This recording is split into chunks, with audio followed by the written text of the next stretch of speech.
que la Turquie est à la croisée des chemins revêt plusieurs sens. Le pays est à la croisée du Moyen-Orient et de l'Europe, de l'Occident, ce qui en fait aujourd'hui la principale voie de passage pour les réfugiés syriens, irakiens et autres qui tentent de rejoindre l'Europe. La Turquie est aussi directement impliquée, bien sûr, dans la guerre en Syrie qui se déroule à ses portes. Tous ces événements recoupent une trajectoire politique qui est elle aussi à la croisée des chemins en Turquie, puisque son président, Recep Tayyip Erdogan, tente de réaliser les rêves de grandeur qu'il entretient pour le pays qu'il dirige depuis maintenant une quinzaine d'années. Quelle incidence tout cela a-t-il sur le rôle international de la Turquie? Je pose la question à mes deux invités. Samir Sol, professeur d'histoire et spécialiste du Moyen-Orient, bonjour. Bonjour. Et Frédéric Mérand, directeur du Cerium. Bonjour Frédéric. Bonjour. Alors, Samir, la guerre en Syrie, la montée du groupe État islamique en Syrie, mais également en Irak, a mis la Turquie à l'avant-scène, au cœur de l'action internationale. Est-ce que tout cela, paradoxalement, participe à la montée en puissance de la Turquie ou au contraire, est-ce que ça ne l'affaiblit pas? La Turquie a tenté un coup de dé en Syrie. Il faut remonter un peu en arrière. La Turquie était normalement, et depuis l'origine de la République, tournée vers l'Occident. À partir des années 80-90, elle s'intéresse de plus en plus au Moyen-Orient, aux turcophones de l'Asie centrale, mais c'est dans une forme amicale, c'est dans une forme de coopération, comme un intermédiaire, comme un pays qui veut de bonnes relations avec ses voisins. Mm-hmm. En 2011, l'éclatement de la crise en Syrie lui donne une occasion d'intervenir en Syrie, mais d'une manière agressive. La politique turque change à ce moment-là, elle devient alors une politique hostile à son pays. C'est une politique d'intervention, d'ingérence dans les affaires de son voisin, de tentative de démantèlement de la Syrie. Donc c'est une politique agressive. Une politique qui avait comme objectif d'abord de mettre la main sur la Syrie à travers les frères musulmans, car n'oublions pas que le Erdogan et l'AKP ont des origines frères musulmanes. Alors l'idée était de mettre en place des gouvernements frères musulmans en Syrie, en Égypte, en Tunisie, etc., et de contrôler le monde arabe à travers l'amicale ou l'international des frères musulmans.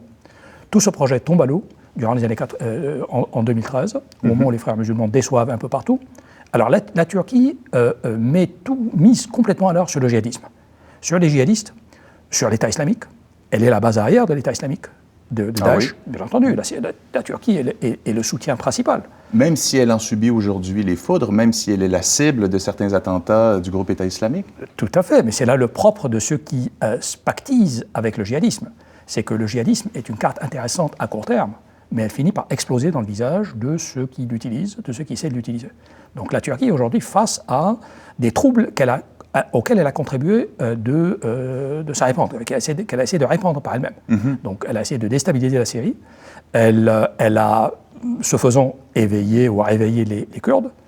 Elle a maintenant l'État islamique et les djihadistes actifs près d'elle et même en Turquie. Mm-hmm. Donc elle a ouvert une boîte de Pandore, boîte de Pandore dont elle perd le contrôle.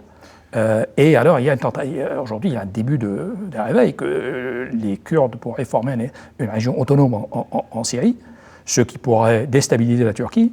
Alors, on voit le Premier ministre turc aller en Iran pour essayer de trouver un soutien contre ce qui se passe. On voit ils ont invité aussi le ministre des Affaires étrangères iranien à Ankara pour discuter de cette question. La politique turque a été une politique brouillonne, une politique désordonnée, une politique qui s'est voulu interventionniste après des années de bonne entente, si on veut, avec ses voisins, qui s'est voulu interventionniste, qui s'est voulu agressive, mais qui, finalement, parce qu'elle était brouillonne, est en train de se revirer un peu contre elle, est en train de devenir assez imprévisible, quoi. Tout à fait. C'est qu'elle a, comme je dis, ouvert une boîte de Pandore. Mm-hmm. Elle a remué des problèmes qui étaient là depuis longtemps, pensant les utiliser à son avantage. Et elle est maintenant une des cibles, un des pays qui vont subir les conséquences de ce qu'elle a contribué à créer. Mm-hmm. Donc c'est une politique de désordre, une politique du pire, essentiellement. D'accord. Justement, en parlant de profiter de la situation, il y a en ce moment un autre dossier avec lequel la Turquie se retrouve mêlée. C'est évidemment la crise migratoire, principale voie de passage des migrants syriens, justement à cause de la guerre en Syrie, également en Irak. Qui tentent de passer en Europe. Et là, on vient de conclure un accord, Turquie, Union européenne, avec les pays de l'Union européenne, pour tenter de juguler le flot. Est-ce que la Turquie profite? Est-ce que finalement la crise migratoire, même si elle en paie le prix, parce qu'elle se retrouve avec toute cette masse de réfugiés à gérer, Est-ce que, sur le plan diplomatique, le fait cela ne lui donne pas un levier important? Oui, ça donne un levier important. Comme Samir l'a bien expliqué, la Turquie est plus isolée que jamais dans la région. Ça s'applique également à ses relations avec l'Union européenne qui, au cours des 5 ou 10 dernières années, se sont énormément détériorées. Et le fait que la Turquie soit une source de problèmes pour l'Union européenne devient, d'une certaine manière, sa dernière carte, la dernière carte qu'elle peut jouer, puisqu'elle peut dire le problème migratoire dans l'Union européenne ne sera pas réglé tant que vous n'aurez pas négocié avec nous, tant que vous ne nous aurez pas donné des concessions importantes.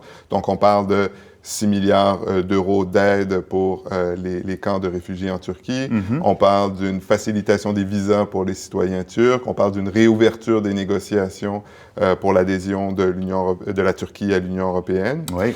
Elle profite en cela, pas seulement du fait qu'elle ait un problème, mais aussi de la faiblesse de l'Union européenne, qui est faible parce qu'elle est désorganisée, parce que ses propres plans pour répartir les réfugiés sur le continent européen ont été un échec jusqu'à maintenant. Et donc, elle se voit forcée de pactiser avec la Turquie, de pactiser avec Erdogan, qui est de plus en plus considéré comme un personnage, disons, a priori peu fréquentable, oui, mais que auxquels les dirigeants européens sont obligés de donner le tapis rouge. Oui, donc la Turquie joue sa dernière carte, mais l'Union européenne aussi, sur la crise migratoire, joue sa dernière carte avec la Turquie, ou l'une de ses dernières cartes avec la Turquie. Est-ce qu'on pourrait revenir sur la question de l'adhésion de la Turquie à l'Union européenne? C'est un projet qui est sur les rails depuis les années 90, officiellement candidate depuis 99, je crois. Qu'est-ce qui s'est passé au cours depuis ce moment-là sur ce dossier? Depuis 1999? Oui. Ce qui s'est passé, c'est que dans les premières années du gouvernement AKP, donc d'Erdogan, il y avait de grands espoirs que ce gouvernement allait normaliser la Turquie, en faire une espèce de démocratie musulmane, libérale, qui serait particulièrement adaptée à l'adhésion à l'Union européenne, notamment parce que les militaires joueraient un rôle moins important. Et dans les dernières années, c'est cet espoir-là qui s'est complètement évanoui avec un gouvernement qui est de plus en plus autoritaire et qui souffle vraiment dans ses relations avec l'Union européenne le chaud et le froid. Parce qu'au même moment où le premier ministre turc est à Bruxelles pour signer un accord avec les Européens, son gouvernement ferme des journaux, emprisonne des gens, et donc constamment, et souvent insulte carrément l'Union européenne aussi. Et donc les relations restent très, très mauvaises. Et l'idée selon laquelle la Turquie va adhérer dans une perspective de moyen terme à l'Union européenne est assez farfelue, en fait, et tout le monde le sait. Oui, donc la promesse inclue dans l'accord conclu vendredi dernier avec l'Union européenne, cette promesse-là de relancer les négociations, c'est un peu de la poudre aux yeux. Bien, déjà, c'est beaucoup moins que ce que la Turquie demandait. La Turquie demandait la réouverture de plusieurs chapitres de négociations. Elle n'en a obtenu qu'un seul sur la politique budgétaire, donc quelque chose de très, très symbolique et auquel personne ne croit. Vous avez parlé de la politique intérieure. Erdogan, qui était premier ministre et qui est maintenant président depuis 2014, parle de la nouvelle Turquie. Parle d'un projet national, la Nouvelle Turquie. Ça a un rôle interne, mais qu'est-ce que ça implique, du moins en termes d'ambition, sur le plan théorique au départ, comme rôle international pour la Turquie? Comment Erdogan voit-il la Turquie? Perçoit-il la Turquie dans la région ou dans le monde? Il la perçoit certainement comme une puissance. Maintenant, une puissance agissant dans quel sens? Là, c'est là la question. C'est pas clair là-dessus. Les choses ne sont pas claires. Quel sera le rôle de la Turquie? Est-ce un pays qui veut dominer la région, Moyen-Orient? Est-ce un pays qui veut utiliser le Moyen-Orient comme levier pour exercer des pressions sur l'Europe, soit pour y pénétrer ou en faire partie? Ça, c'est l'espoir, mais il est vain, je pense. Soit pour extorquer des avantages de l'Europe, comme il est en train de faire récemment. Donc, il est certain qu'il veut que la Turquie compte dans le monde, mais il n'est pas clair dans quel sens, quel est l'objectif.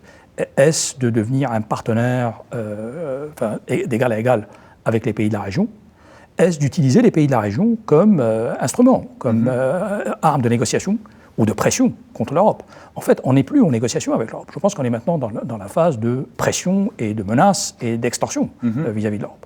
Donc, il n'y a pas de bonne entente possible, il n'y a pas de relation à long terme viable qui peut se construire sur de telles bases. C'est ça. La situation au Moyen-Orient est telle qu'elle ne peut servir que comme instrument de pression et comme un levier de négociation contre l'Europe, pas un élément de séduction, comme la politique turque auparavant était une politique d'essayer de se rendre européen ou d'avoir l'air européen pour entrer en Europe. Aujourd'hui, je pense qu'on a abandonné cette illusion. Il s'agit maintenant de pressurer l'Europe et d'obtenir d'elle le maximum. À la défense de la Turquie, quand même, parce que là, on accable beaucoup le gouvernement turc, c'est quand même le pays qui a admis et qui a accueilli le plus de réfugiés syriens. Et donc, c'est vrai que, par exemple, l'argent que l'Union européenne va verser à la Turquie aura une véritable utilité. C'est de l'argent qui aurait dû être versé il y a très, très longtemps pour, justement, entretenir, pour nourrir les gens qui vivent dans les camps de réfugiés. Donc, la Turquie a fait un énorme effort de ce point de vue. Ça, je pense qu'il faut le souligner. Revenons à la région, Moyen-Orient, et le positionnement de la Turquie dans tout ça. On connaît la grande rivalité qui ordonne beaucoup la politique au Moyen-Orient, l'Arabie saoudite sunnite et l'Iran chiite, qui ont tous les deux beaucoup d'influence, beaucoup de pouvoir dans la région. Comment la Turquie se positionne dans cet axe-là, chiite, sunnite, Arabie saoudite, Iran? Elle se positionne selon ses propres intérêts. La carte sunnite est une carte utilisée surtout par l'Arabie saoudite. La Turquie jouait la carte des frères musulmans d'abord, et aujourd'hui simplement ses intérêts et rien d'autre. Alors, elle est proche de l'Arabie saoudite en matière de djihadisme, parce que les deux appuient les djihadistes. Il faut dire que la Turquie est sunnite très, très majoritairement aussi. Oui, mais je ne pense pas... Je le précise comme ça. Bien sûr, mais ce n'est pas une politique de chiisme et de sunnisme. Ça, c'est plutôt l'Arabie saoudite qui joue cette carte. La Turquie essaie de revenir à son passé, évoquer son passé, évoquer ses liens avec la région, et se présenter comme étant surtout un pays moderne. Il joue beaucoup cette carte-là. Pays moderne, qui a une économie qui semblait fonctionner, en tout cas jusqu'à récemment. Oui, une économie émergente, croissance rapide, etc. Et un gouvernement, en tout cas, à caractère islamisant, même s'il n'est pas complètement islamiste. C'était surtout ça la carte turque. Et c'est ce qui a donné à l'AKP une certaine renommée, une certaine réputation dans la région, y compris en Turquie même, parce qu'il est élu sur cette base-là, sur des bases économiques, sur le fait que la Turquie se portait bien sur le plan économique. Maintenant, la Turquie joue sa propre partition.